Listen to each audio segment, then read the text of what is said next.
Hi everyone, we are Intelligent Ultra Wideband Network. I am Sayyam and I'm here with Amod. Our mentor is Kareem and our advisor is Dr. Petra. So these are our email IDs and feel free to contact us if you have any questions. Our main problem statement for this project was to study the basics of ultra wideband wireless communication, simulate a clock synchronization in ultra wideband wireless network. So what is ultra wideband?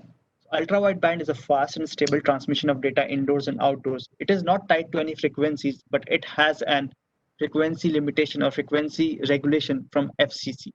So the signal bandwidth should exceed lesser of 500 megahertz or 20% of arithmetic central frequency. And the power spectral density should be limited to 41.25 dBm per megahertz. The ultra-wideband can be used in sports, smart home, and it can be used in many other IoT applications.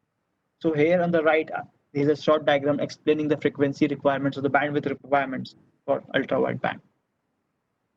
Now coming to clock and clock synchronization, what is clock? So every sensor in a wireless network has its own clock. We can represent it by using a simple time function. And though initially these clocks can be idle or they can have an initial offset, but over a period of time, they tend to have a frequency skew.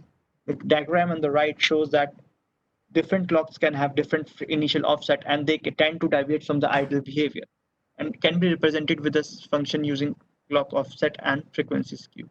So now clock synchronization. So what is clock synchronization? Clock synchronization is a process of providing a common notion of time across a distributed system. It is very crucial for the fundamental operation of wireless sensor network, and that is what we want to achieve in a UWB wireless sensor network. Now Amod will explain the basic clock synchronization algorithm, that is Berkeley algorithm.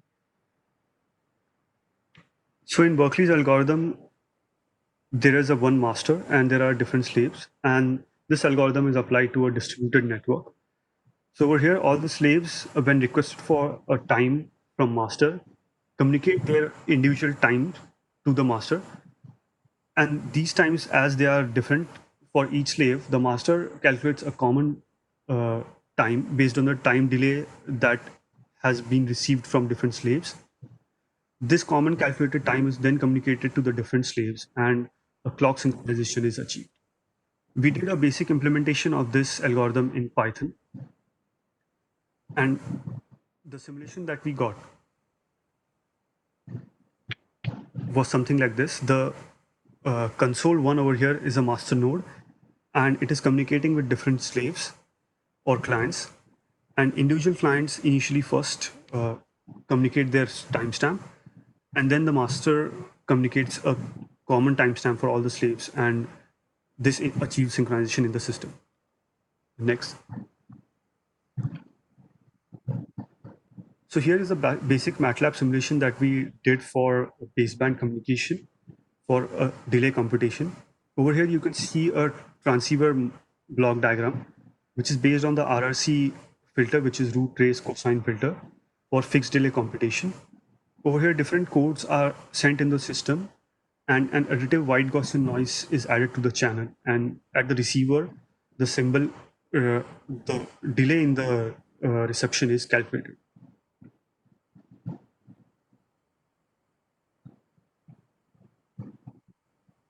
Next.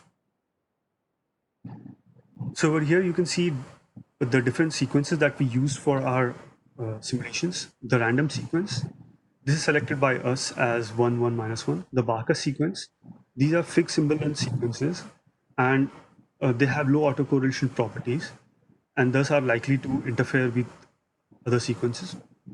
And the pseudo-random noise sequence, or the PN sequence, these are also deterministic codes and have a randomness in them.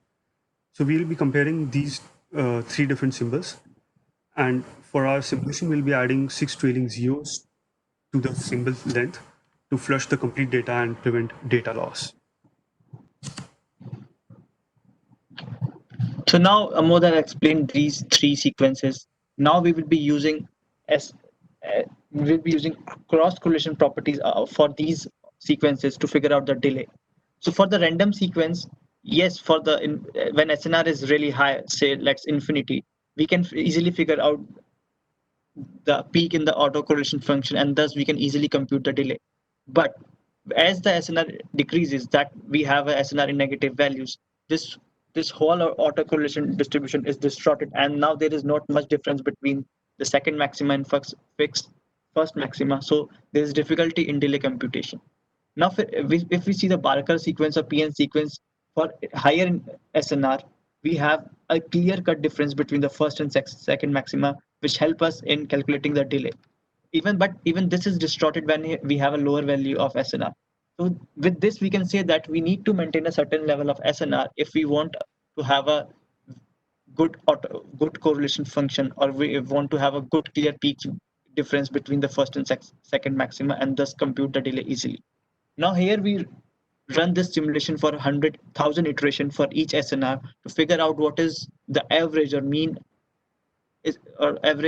error in the delay computation. So for higher value of SNRs such as 0 dB, 10 dB, 20 dB, it was fine. There was not much error. But as the SNR deteriorated from minus 10 dB to minus 20 dB and lower minus 30 dB, the error start increases. As expected, the random sequence had much more higher error than the other two sequences. And among other two sequences, for our level of accuracy, that is, we have to maintain 1 millisecond, the PN sequence or Barker sequence performs significantly better. Amod will go over this conclusion more in details in the next slide. So as you can see here, to maintain the accuracy of 1 millisecond, we zoomed our view for the region of that particular SNR range. And we realized that over here, the random sequences are not performing very well at lower SNR values. And the comparison of Barker and PN sequence are such. So the Barker sequence would need to be around minus 8 dB to maintain an accuracy of 1 millisecond. Similarly, PN sequence would need to be around minus 8.9 dB, and the random sequence would need to be around minus 5.4 dB. As you can see here, PN sequences are more resilient than the other three coding sequences for the accuracy level of 1 millisecond. Next. So the conclusions from the above results was like this. The delay computation is adversely impacted with deteriorating values of SNR. So depending on the channel, SNR should be maintained at higher values.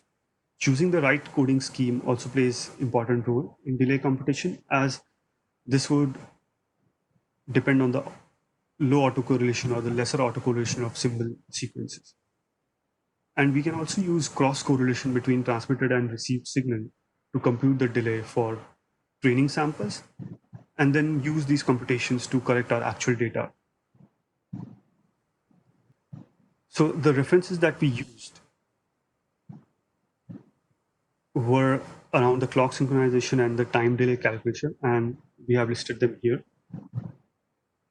That is all we have. Thank you.